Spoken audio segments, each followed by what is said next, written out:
Hello, ladies and gentlemen, and welcome back into another edition of Keytime Sports. Please like, comment, share to Keytime Sports right here on YouTube, Key City Sports on Instagram, and the Key at Millions on Millions.co. Today marks week 4 of the 2025 NFL season. A quarter of the season is about to be in the books. Now, between this week and next week, we should know what teams to look out for as far as contenders, and we are going to find out who has been pretending for the last couple of weeks when it comes to trying to make hay in the playoffs. Now, the first game I got for week 4 starts tonight. The Seattle Seahawks versus the Arizona Cardinals. Now the Seahawks are a 1.5 point favorite. We all know that this is a old-fashioned NFC West showdown, and here's some storylines for the game. Seahawks have a 7-game winning streak versus Cardinals entering tonight's game. Now, the Seahawks point spread is by 1 point. And here is the series record versus the Seattle Seahawks 29-22-1. Here is the rankings for both the Cardinals and the Seahawks. Seahawks offense overall 18th in the league, 21st, tied for 21st in rushing, tied for 12th in passing yards, and tied for 6th in scoring. Seattle Seahawks defense overall 14th in total defense, 7th in rushing, 20th versus the pass, against the pass, 2nd in scoring. Cardinals offense overall 25th, rushing 16th, passing 28th, and tied for 19th in scoring offense. Cardinals defense overall 23rd, rushing 4th, passing 30th, scoring tied for 5 in the NFL. Total turnover differential, Seahawks, they are even. The Cardinals, they have a plus-2 in the turnover differential. So here are the players to watch for tonight's game for the Seahawks. Wide receiver Torrey Horton. Not only did Horton return a punt 95 yards for a touchdown on Sunday, but the rookie also added his 2nd receiving touchdown of the season. Horton is Seattle's 3rd leading receiver behind Jackson Smith-Njigba and Cooper Kupp. Cardinals players to watch. Running back Trey Benson, the 2nd-year back, will move into a more prominent role that the starter James Cook is lost for the season because of a foot injury. Benson already had a couple of big games this season, breaking loose for a 29-yard run last week against the 49ers and a 52-yard run in the opener versus the Saints. Key matchup, the Cardinals have allowed the 4th fewest rushing yards in the league this season, while the Seahawks have averaged the 4th fewest yards per carry. As a team, Seattle has eclipsed 100 yards on the ground once through 3 games. Key injuries for tonight. Seattle Seahawks cornerback Devin Witherspoon and safety Julian Love, both whom missed Sunday's game, have been cleared to play against the Cardinals. Safety Nick Warren, ankle practice Wednesday, but is doubtful. Running back Zach Charbonnet, foot sat out Sunday's game and is questionable for tonight's game. Guard Anthony Bradford, back, is also questionable, and is linebacker Boy Mafi, he has a toe injury, Fullback Robbie Oates and tackle Josh Jones are both out due to ankle injuries. Outs was placed on injured reserve and will miss at least 4 weeks. And that is the Seattle Seahawks injuries. Arizona Cardinals injured players. Connor has gained more than 1,000 yards on the ground in each of the past 2 seasons, and it will be tough. It and will be tough to replace.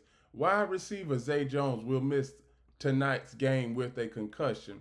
Cornerback Will Johnson, he will miss tonight's game with a groin injury, is doubtful. Offensive lineman Kelvin Beachum, he has a knee injury. Offensive lineman Evan Brown, ankle injury. Linebacker Akeem Davis Gaither, elbow injury. And offensive tackle Paris Johnson has a knee. All of them are questionable, and questionable means game time decision. Series notes. The Seattle Seahawks have won the past 7 games in the series going back to 2021. Stats and stuff. The NFC West has a combined 9 wins so far this season. No other division has more than 7. The Seahawks are seeking to win at least 3 of their first 4 games for the 3rd season in a row. The Seahawks have the second best margin of victory in a win this season with their 44-13 win over the Saints last Sunday. The Saints, they are not a team that they're not going to be good. The Seattle Seahawks went 10-7 last season and hasn't had a losing season since 2021. The Seahawks are 1-1 against NFC foes in 2025. The Seahawks, in a single game in franchise history, Seahawks QB Sam Darnold had 154.2 QB rating in last Sunday's win, the second best mark in a single game in franchise history. It was the second highest QB rating of Darnold's NFL career. Wide receiver Jackson Smith-Njigba, who led the Seahawks in receiving yards in 2024, in second in that NFL category. He trails Los Angeles Rams Puka Nacua by 10 yards for the lead going into week 4. Our running back Kenneth Walker scored a season high 2 touchdowns on Sunday. Cornerback Josh Joby had a career high 11 tackles, 9 solo tackles on Sunday. Cornerback Darren Kendrick had an interception for the second straight week. The Seahawks have 5 interceptions as a team this season, second most in the NFL. The Jaguars have 7 interceptions. Seahawks kicker Jason Myers was 3 of 3 on field goal attempts on Sunday, including a season-long kick of 56 yards. Myers is 6 of 7 on this season. The Cardinals are playing tonight for the first time in nearly 3 years. Their previous outing on Thursday night was a 42-34 win over the Saints in Week 7 of 2022. Arizona has won 6 of its past 7 home games going back to last season. 39-year-old Calais Campbell, who's had 2 sacks over the past 3 games in his 18th NFL season. The Arizona veteran also forced a holding call in the end zone against the 49ers, leading to a safety. Arizona tight end Trey McBride had a career high 133 yards receiving against the Seattle Seahawks in Week 12 of last season. QB Kyler Murray surpassed 20,000 career yards in last week's loss to the 49ers. Linebacker William Mac Wilson Sr. leads the Cardinals with 28 tackles this season, including 14 solo stops. He led the team with 12 tackles against the 49ers. Now, I'm pretty sure everybody is wondering who am I going to pick in this game.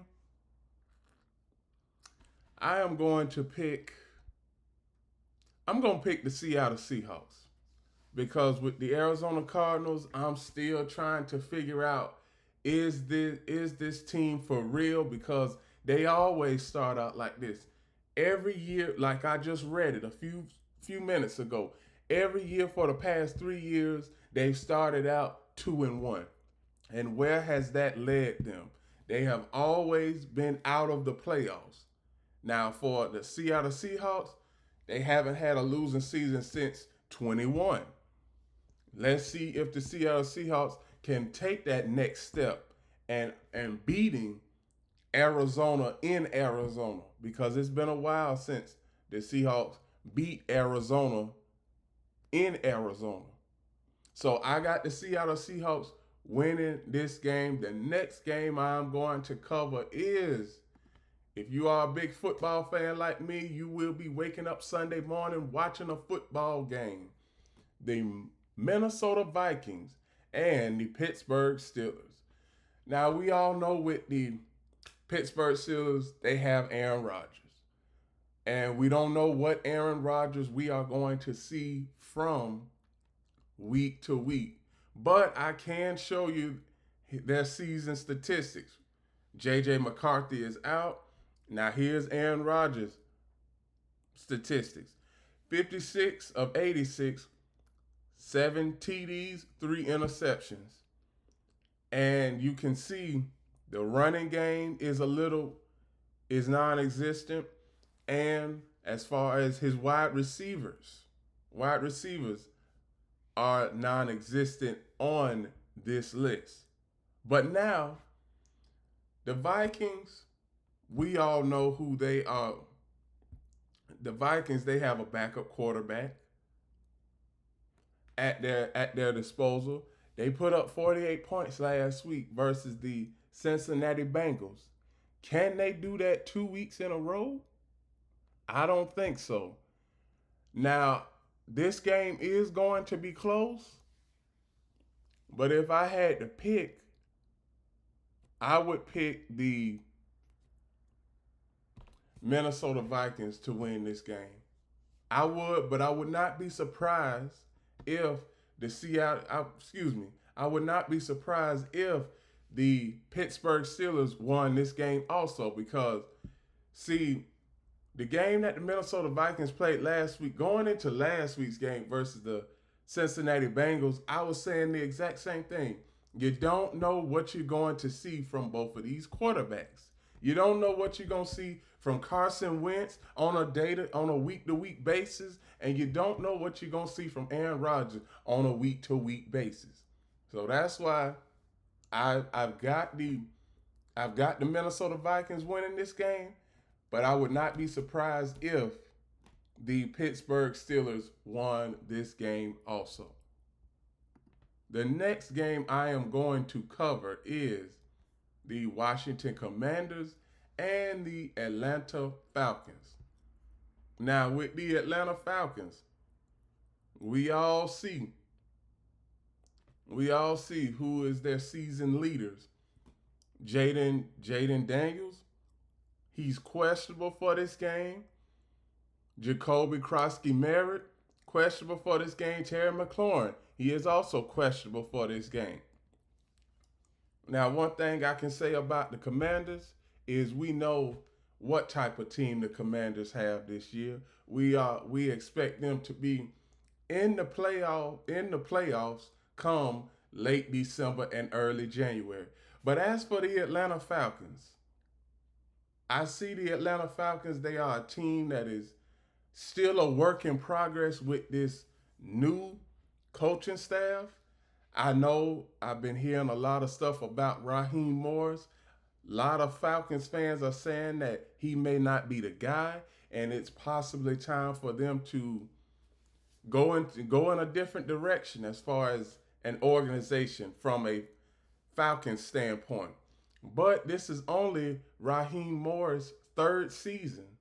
So it always, like I always tell people, when it comes to a new head coaching staff, give them at least 3 to 4 years. But if you don't see improvement after 3 years, I know with these owners, they just pull the plug without even thinking twice.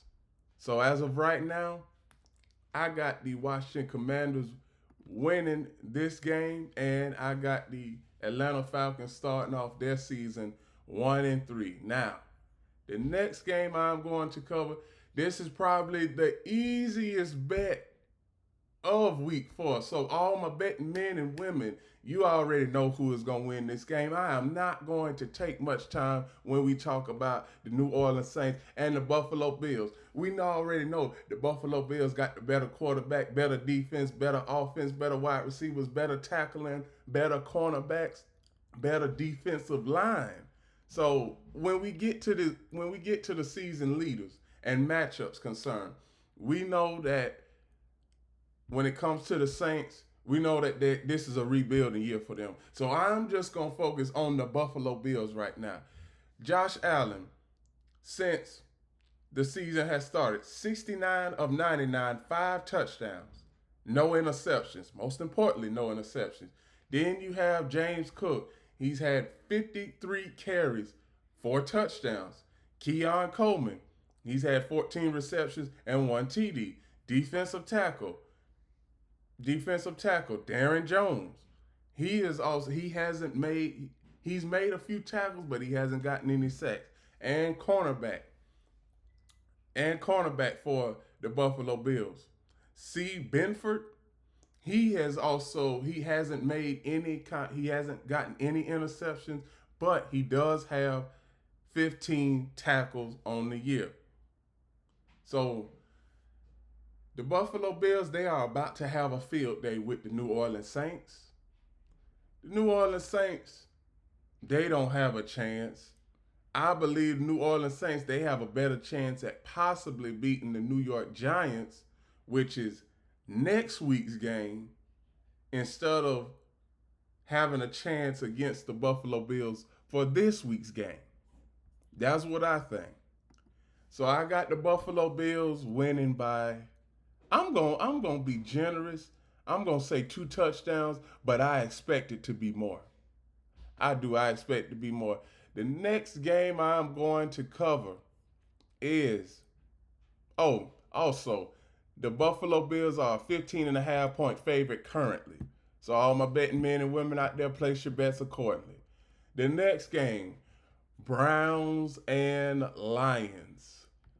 This game, I expect it to be just like the previous game that I just covered. The New Orleans Saints and the Buffalo Bills. Now for the Detroit Lions, we all know that when it comes to their offense, we saw glimpses of success on Monday night, and we know that the Detroit Lions offense isn't going to take a significant step back, because they went into Baltimore, and shut down Baltimore and quieted the crowd in a 38-30 win. Now, even though it was a high-scoring, close win, it was still a win. And Detroit Lions, I still got them as a Super Bowl contender. I know that I haven't said that at all this season, but we already know how the Detroit Lions was going to be. I already knew that they were going to have that goose egg in Lambeau, come back the second week versus the Bears and put a whooping on them. Then the third week, I said it may be a little bit up in the air when it comes to playing Baltimore. But now, since they got the Cleveland Browns at home, and like I said, I've been saying this all season, the Browns, they ain't going to do nothing. You got inconsistent Joe right here, 77. This is his season statistics. Inconsistent Joe, 77, of 126, 2 TDs, and 4 interceptions. You have Quinshawn Judkins, 28 carries, 1 touchdown. And then you have the Detroit Lions offense. You have Jared Goff, 74 of 95, 7 touchdowns, 1 interception. David Montgomery, 3 touchdowns on 34 carries. Amon-Ra St. Brown, 20 receptions, 4 touchdowns. And then you have their defensive end, Aaron Mahad. He is questionable. And then you have Jason Campbell, which is the leader in tackles with 26. So I expect the Detroit Lions to come out there, handle business, and not let this game be close, because it shouldn't be close. The Lions should be able to win by more than 10 points. This game should be over by the end of the third quarter. If not, then the Lions will have trouble on their hands. The next game I'm going to cover is the Carolina Panthers and the New England Patriots. Now, this game is two young up-and-coming teams. You have Bryce Young and you have Drake May. Now, the Carolina Panthers, they had a win last week over their arch rival, the Atlanta Falcons. New England Patriots lost last week to the Pittsburgh Steelers. As of right now, the Patriots, they got the edge. They are at home. They are winning. And as you can see, the season leaders for the Patriots and the Panthers, I'm going to go down the list. Bryce Young, 69 of 114, 4 TDs, 3 interceptions. Chubb Herbert, 43 carries, no touchdowns. Trey McMillan, 14 receptions, no touchdowns. And then you have their linebacker with 1 sack and their safety leader in tackles with 26. Drake May, 77 of 106, 5 TDs, 2 interceptions. Drake May, 21 carries, 1 touchdown. And here's the Patriots tight end, Henry, 13 receptions, 2 TDs. Then you have their linebacker, H. Henry III. He's got 3.5 sacks. And Ryan Spillane, 21 tackles. He is the linebacker on defense. Now, the Patriots in this case, I could see them winning this game, but this is going to be a close game no matter what, because you have two young up-and-coming franchises that are trying to find their way, and they're just trying to build and become a powerhouse. They are. They're trying to build and become a powerhouse. And while I think that for both of these teams in a couple of years, they'll be forces to be reckoned with. Right now, I believe that the Patriots are much closer to the playoffs than the Panthers are. I believe that the Patriots, they could get a wild card as early as this season, if not next. Now, for the Panthers, they are still a work in progress. But I got the Patriots winning this game. The next game I'm going to cover is the Los Angeles Chargers and the New York Giants. Jackson Dart is starting this week, people. Now, one thing I can say about the New York Giants. Now, you all know how I feel about the New York Giants. You know, a franchise that has just that has experienced loser obscurity for the past 10 years. They don't know what they are going to do. And now you're putting all your eggs in one basket with this new quarterback coming out of Ole Miss, Jackson Dart. Now, Russell Wilson didn't do himself any favors after last week's performance. I thought that after he played the Cowboys, and even though that they lost, he would have bought himself some time, maybe a couple more games. But I see where Brian Daboll and basically the entire coaching staff, they are saying that if we are gonna lose our jobs, if we're gonna go down, we're gonna go down fighting. But the Giants, the Giants' schedule, it's not favorable. They don't have a favorable schedule, and I like the approach that Brian Dable has as starting Jackson Dart at home, but you're starting him against one of the top defenses in the league. So he is not going to have an easy day if he was playing against a team like the Saints, which the Giants, they play the Saints next week after the Chargers. So I got the Chargers winning this game. Justin Herbert, I see where he's throwing the ball a whole lot more, which is great. And as far as the Chargers defense is top 10 in the NFL right now. The Giants are in the bottom half of the league. The Giants are a work in progress, and we don't know what end of this season is going to be like for this head coaching staff. But Brian Daboll, he's pretty much out of there. And also, while the Giants are at it, fire Joe Shane too.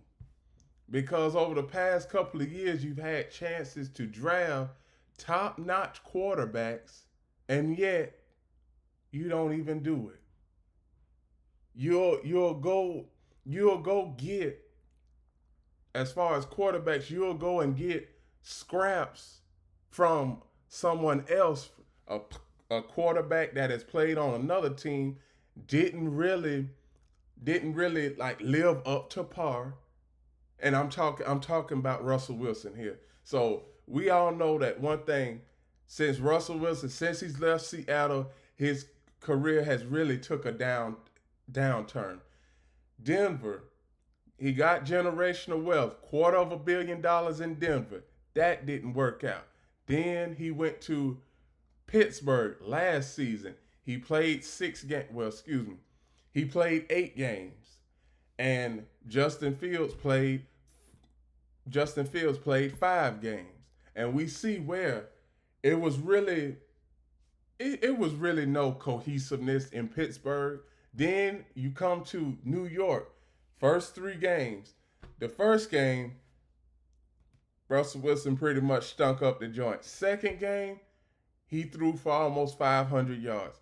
Third game, he's throwing passes in the third and fourth row of the stadium, which is not good. So now, Giants fans, I really don't know what to say, but I can't say too much because I'm a Cowboys fan, and if it wasn't for the Giants messing up in that game, the Cowboys would be 0-3.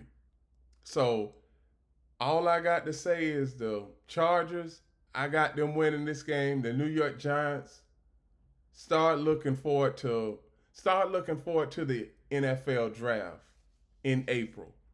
That's all I can say.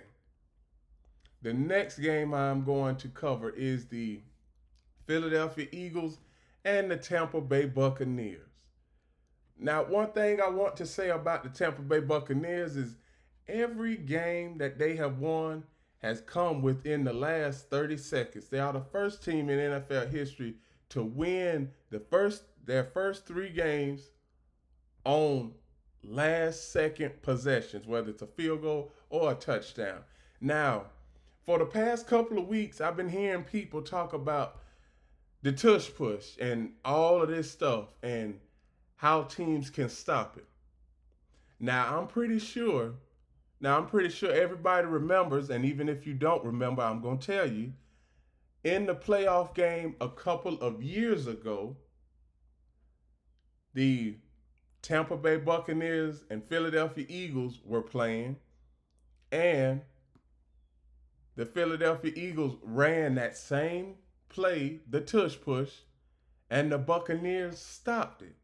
Now, I am going to tell y'all this. I have been watching film on the tush push, and I'm going to tell y'all this. Jalen Hurts, he always runs to the left. He always runs to the left on that tush push. Now, for all you defensive coordinators out there, I need somebody to clip this and send it to every NFL defensive coordinator. The tush push, it is a play that you can stop. It is.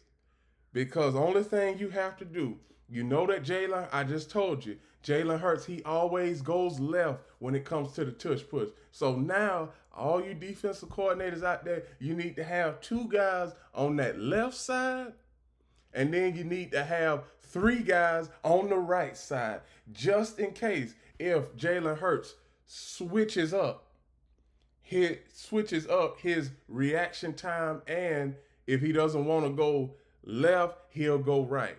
Because there are some times where he go right too.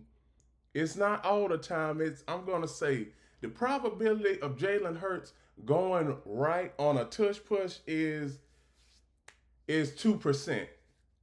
But 98% of the time he is always going left. So now I've given every team in the NFL the blueprint on how to stop the tush push. So somebody stop the tush push? Because I am going to say this: if y'all need to go back and see how the Buccaneers stopped the tush push, go back to that playoff game a couple years ago, and that way defensive coordinators can have confidence on trying to stop the tush push. But outside of that, let me get to the season statistics for both Jalen Hurts and quarterback Baker Mayfield. Jalen Hurts, 55 of 77, 3 touchdowns, 479 passing yards. Baker Mayfield, 61 of 99, 6 touchdowns, 615 yards. Saquon Barkley, 194 rushing yards, 58 carries, and 2 TDs. Bucky Irvin, 56 carries. A.J. Brown, 12 receptions, 1 TD. He got his TD last week.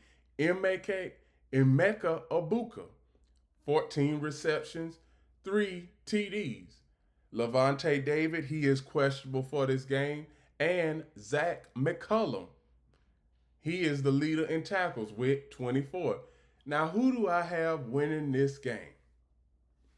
I'm going to go ahead and say I have the Philadelphia Eagles winning this game, but I would not be surprised because we already know that the Philadelphia Eagles are going to run the tush push. But if there's anybody, and I do mean any team in the NFL that could stop the tush push, it is the Tampa Bay Buccaneers. So everybody, before y'all watch the Eagles and Buccaneers game, somebody, and I do mean somebody, needs to give the Tampa Bay Buccaneers and the NFL some hope, because the Tampa Bay Buccaneers stop the tush push and give that play to everybody in the NFL. Because I am tired of people saying that the tush push, is it a legal play? Is it not a legal play? I mean, I even have people that when I look at Eagles games, they're always saying that play, it needs to be forbidden for the NFL. It needs to be cut out of the NFL. I'm like, if you don't like the play, just stop it. The Tampa Bay Buccaneers stop it. So what is stopping other teams from doing that exact same thing? The next game I'm going to cover is the Tennessee Titans and the Houston Texans. Battle of winless teams. Both teams are 0-3. I think that this is the perfect game where the Houston Texans, they come out and win this game. They are at home. CJ Stroud, he hasn't looked good. Cam Ward, he is the first round pick. What he has put on tape, he is looking very, very great. Also, both of these teams, as far as rushing attacks, are in the same boat. And I would say this game, it's a division game. So whoever wins this game may have a chance at getting to the playoffs. But historically, we know since the NFL has went to a 14-team playoff format, 0-3, your season is pretty much over because you start off 0-3. You have to win the next 3 games just to keep your season afloat. So obviously, both of these teams are in between a rock and a hard place. I got the Houston Texans winning this game because the Tennessee Titans, it was going to be a rebuilding year for them no matter what. The next game I'm going to cover is the Indianapolis Colts and the Los Angeles Rams. Now, the Colts have only punted once this season. They have an offensive juggernaut, the Rams. They have a good defense, so something has got to give in this game. You have the Colts, who average 36 points. You have the Rams, who average 28 points per game. Now, let's see the statistics. You got Daniel Indiana Jones, 63. This is his season statistics. 63 of 88, 3 TDs. You have John Taylor, 60 carries, 3 TDs. You have Michael Pittman Jr., 16 receptions, 2 touchdowns. You have Trey Lewis, defensive tackle. He has 6 sacks. And you have Nick Cross. He has 28 tackles, leader in tackles. For Matthew Stafford, 63 of 95, 5 touchdowns, 2 interceptions. Karen Williams, 55 carries, 1 TD. Puka Nacua, 29 receptions, for 333 yards. Then you have Brian Young, the linebacker. He has 4 sacks on the season. And then you have Carl Curl, safety for the Rams. He has 26 tackles. I think this game, the Rams are going to win this game because I just think that the Colts, they've had the benefit of playing, teams that are, inferior because they played the Miami Dolphins week 1. Week 2, they played the Titans. They played the Titans last week. Week 2, they played week 2. So they played the Titans, and we all know that the Titans are a team that is not going very far. Because they are at the bottom of the AFC South. Now, the Colts, are they a playoff team? Maybe, maybe not. It's too early in the season. It's too early in the season for me to judge on what the Colts are going to be. It is because I've seen teams like this in the past. First 3 weeks, they blow everybody off the field, and by the time we get to week 8, week 9, they are struggling just to keep their season afloat. So as of now, I got the Rams in this game. The next game I'm going to cover is the Jacksonville Jaguars and the San Francisco 49ers. Historically, the Jaguars do not do great on the West Coast when it comes to these games. They don't. The last game that the Jaguars played on the West Coast and they won was against the LA Chargers back in 2023. And they won that game 31-10, if anybody can remember that. Now the 49ers, they have the better defense. You have Trevor Lawrence, who is pretty much an interception throwing machine almost every time. When it comes to the Jaguars, he always takes the team, like the team, they could have a good drive, and then all of a sudden, you know how you have that bump in the road sometimes during the week, and everything just goes real well, and then all of a sudden it's like right on cue, interception, because he threw he threw an interception in last week's game that could have cost his team the win, but when it comes to the defense bailed them out.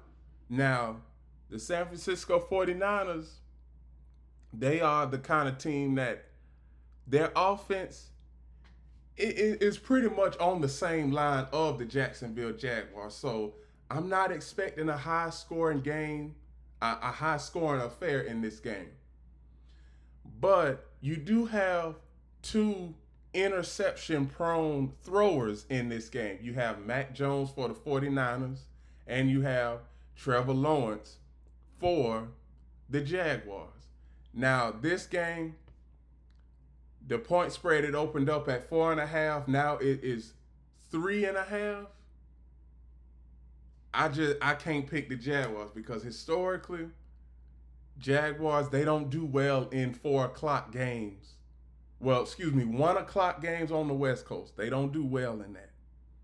Now, here are the statistics for both quarterbacks who will be playing in this game. Trevor Lawrence, 63 of 113, 4 TDs, and 4 interceptions. Like I said a few seconds ago, Trevor Lawrence, he's kind of like a river.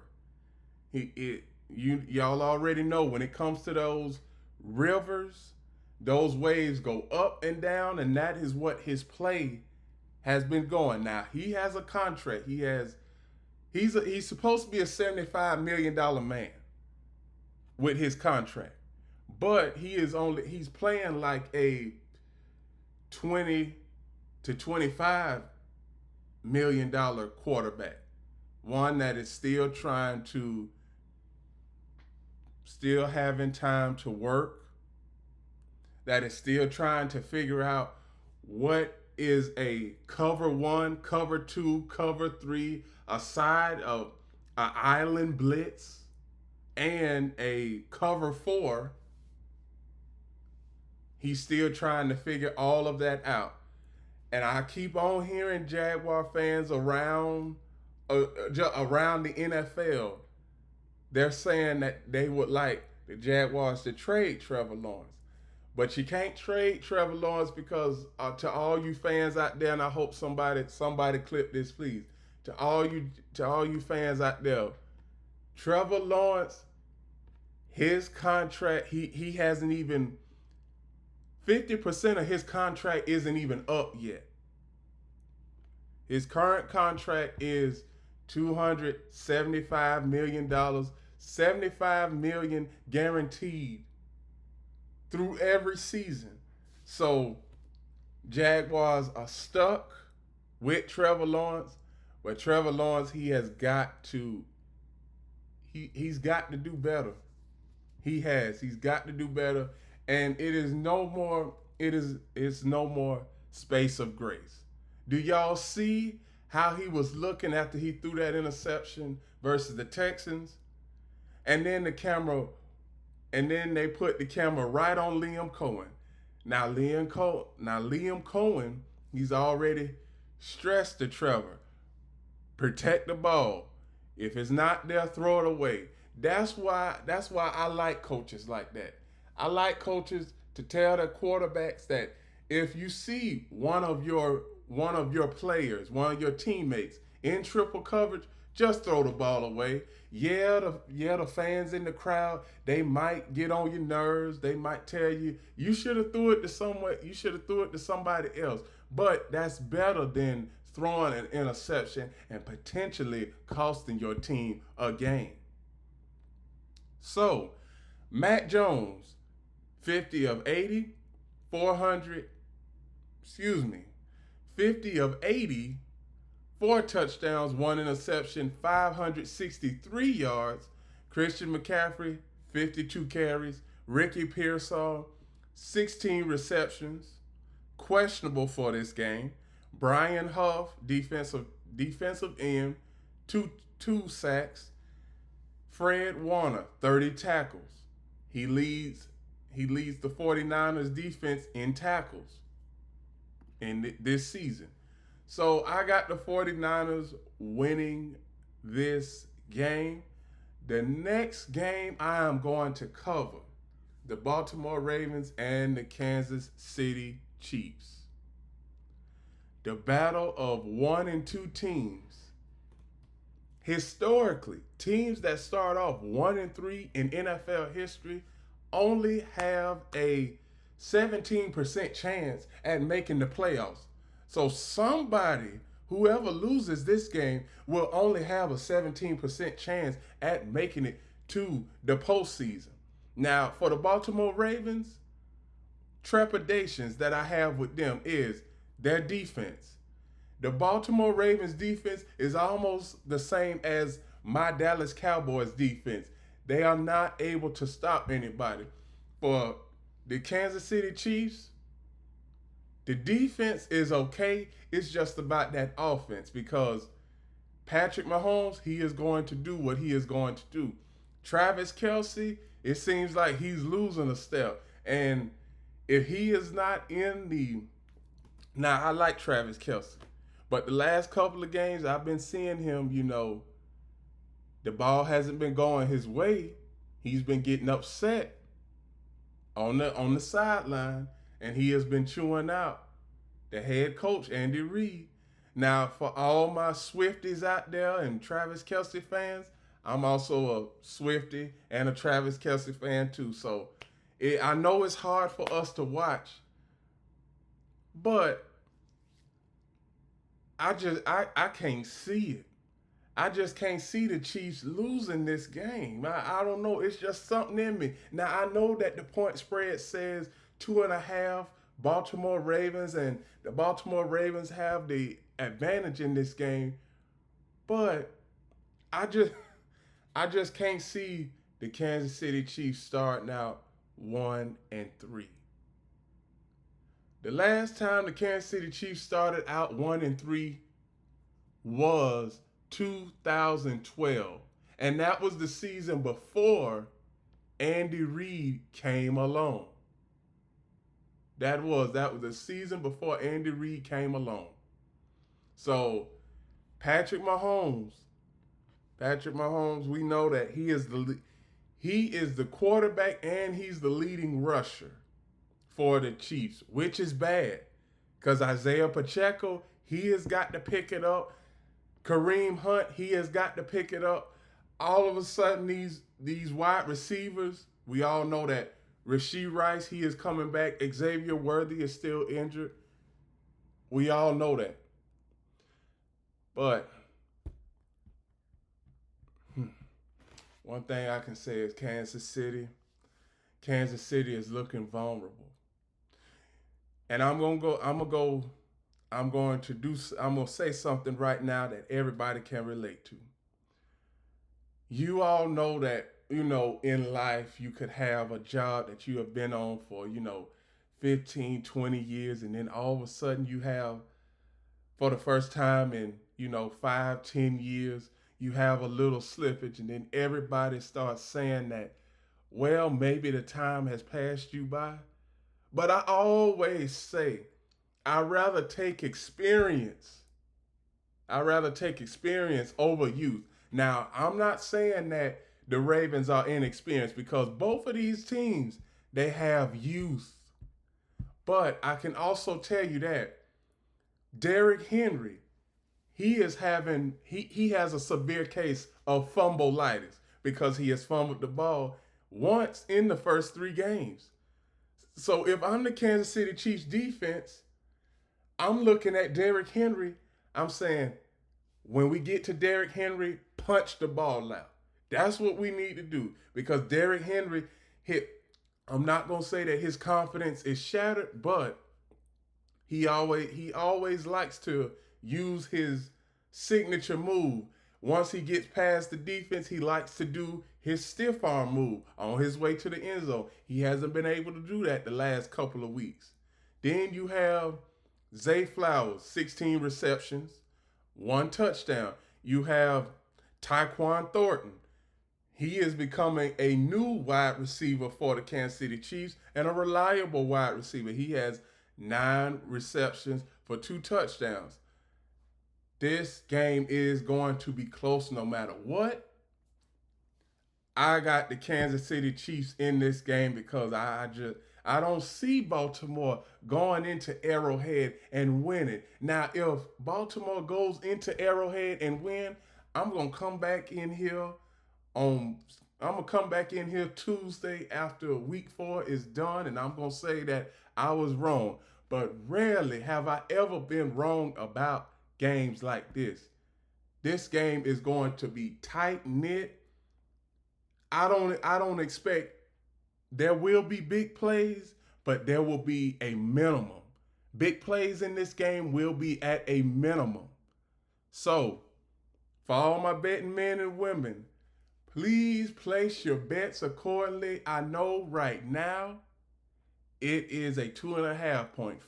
The Ravens are a 2.5 point favorite, and the Chiefs, for the second time in the Patrick Mahomes era and for the second time this season, the Chiefs are an underdog at home. At home, really? I've never heard that. I don't know what it is, but how can I be a top dog in my crib and you telling me that I'm an underdog? I'm at home. I'm in my crib. The opponent got to come to me. I don't know how. I don't know how Las Vegas judges their points predictor and their odds machine, but obviously Vegas, they know something that I don't, because even though the Ravens look better than the Chiefs right now, I ain't gonna bet against the Chiefs at home for the second time this season.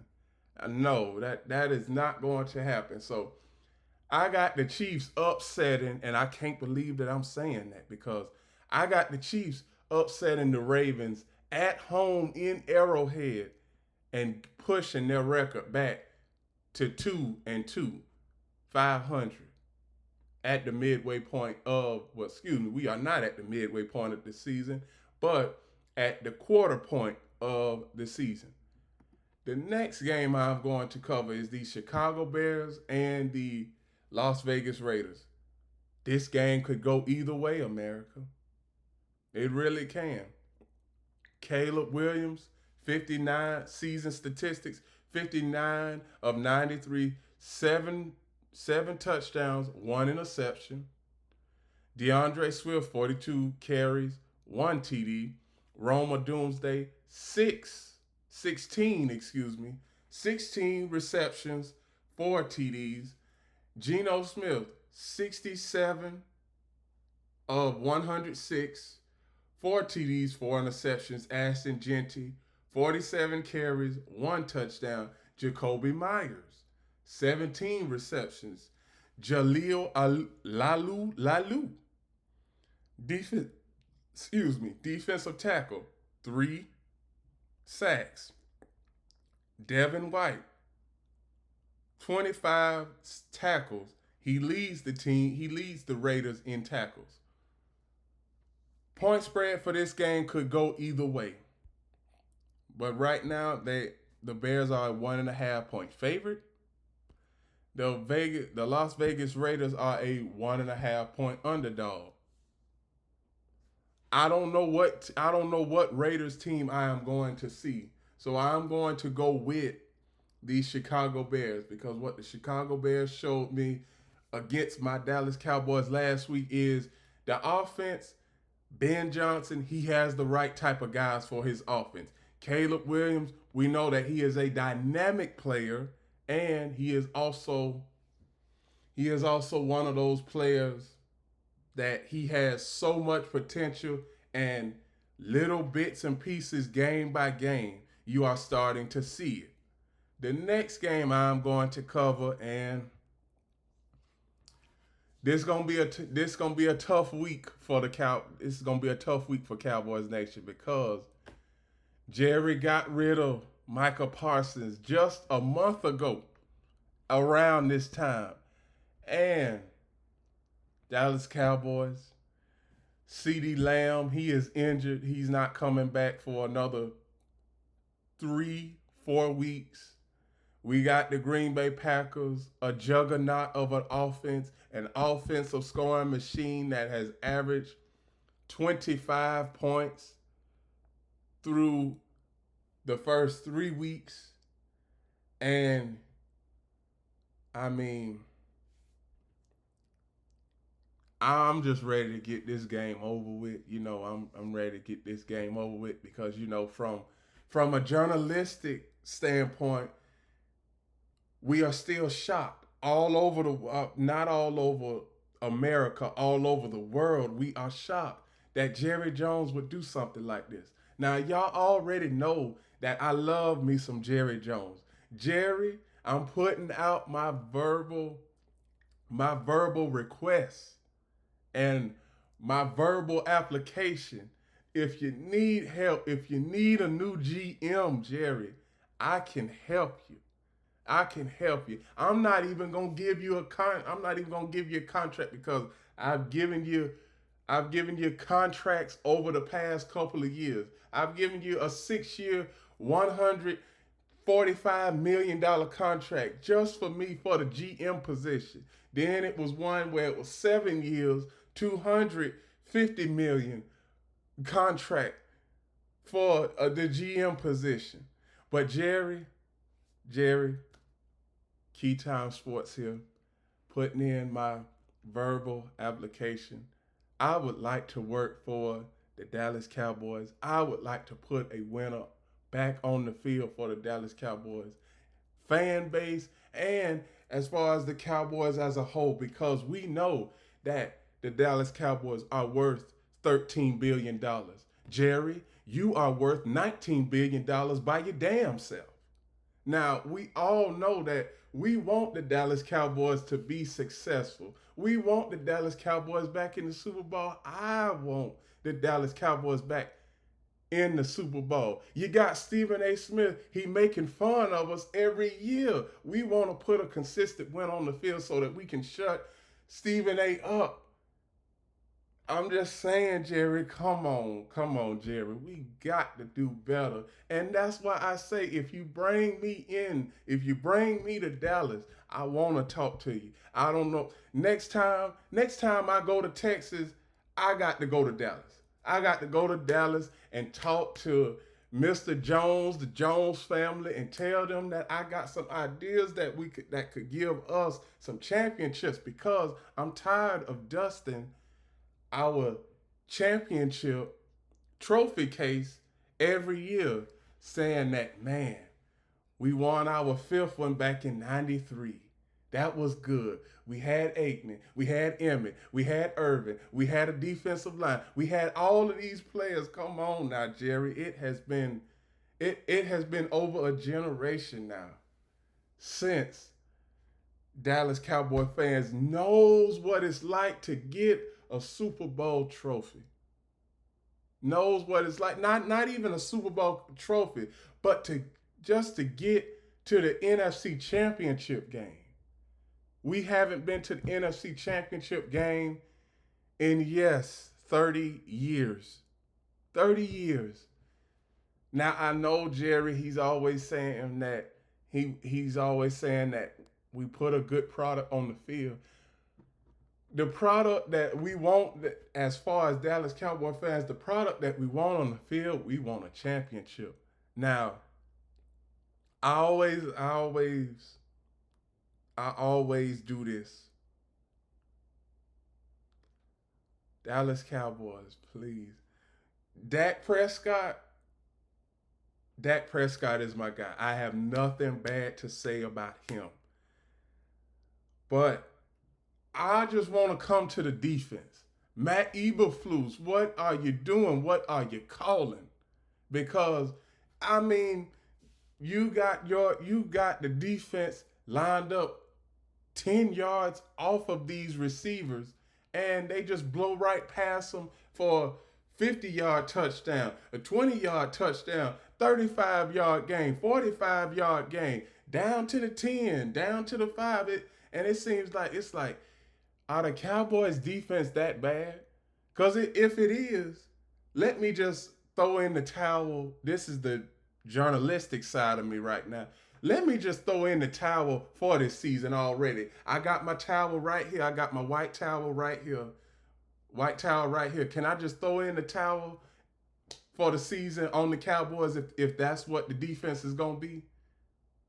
I know that we still got a chance to make it to the playoffs, but how is that defense going to hold up? Because I just don't know what I'm going to see from the defense week in and week out. Now, I hope that Jordan Love don't light the Cowboys up on Sunday night. But I have a feeling that Jordan Love might do exactly that, because over the past few years, it's either the 49ers or the Packers that have been the Cowboys' nemesis. And I'm pretty sure people have also said it is our owner that has also been the nemesis for the team. That's why I'm saying, if you give me the opportunity, Jerry, you give me the opportunity to give you a championship, you don't even, it would be great if I came to the Cowboys, delivered a championship there, and Jerry and the entire Jones family ride off into the sunset, and they give me ownership of the team. Now that would be good for us. That would be good for us, not only as us as a channel, but that would be good for me as a whole, because my desire is to be a football owner one day, to be an owner in the NFL and in the NBA. Yes, I did say that I could be the owner of two, because there's a lot of owners that have ownership of two sports franchises. Stan Kroenke, the Rams owner, he is the owner of the Rams, and he is also the owner. He has ownership of the Dodgers. Also, the Washington Commanders ownership group, Josh Harris, he has ownership of the Washington Commanders and the Philadelphia 76ers. So, ownership, when it comes to being an owner in sports, you could be a double or a triple threat. I'm just telling y'all something. Hey, I'm not saying that it's going to happen, but hey, I'm just planting the seed out there. You may be looking at the new Dallas Cowboys owner right here, Keytime Sports. But I know they're going to have to use my government name.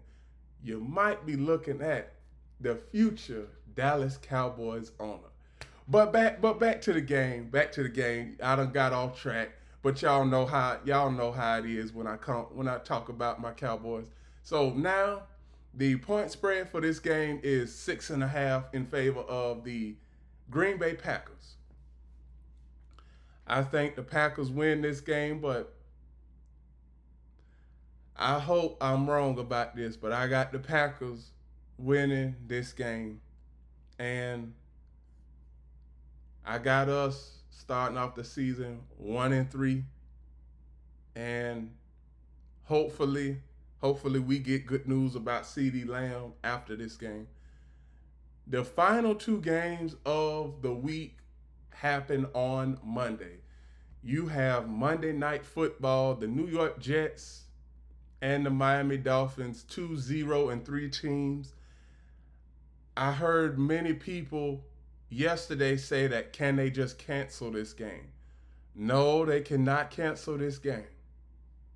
Even though both teams are 0-3, there's still a chance that one of these teams could very well win this game. Seasoned leaders for both the Jets and the Dolphins Tyrod Taylor, 33 of 47, 3 TDs, 1 interception. Bryce Hall, 38 carries. Greg, excuse me, Garner Wilson, Garrett Wilson, 21 receptions, 2 touchdowns. Then you have for the Dolphins, Tua Tagovailoa, 62 of 89, 5 touchdowns, 4 interceptions. Devontae Achin, 30 carries. Tyreek Hill, 15 receptions, 1 TD. Bradley Chubb, 3 sacks.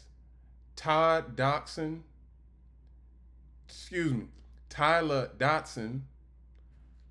33 tackles. He leads the team in tackles. So this is probably going to be the worst game of week 9 because it's both 0-3 teams, and these are division rivals.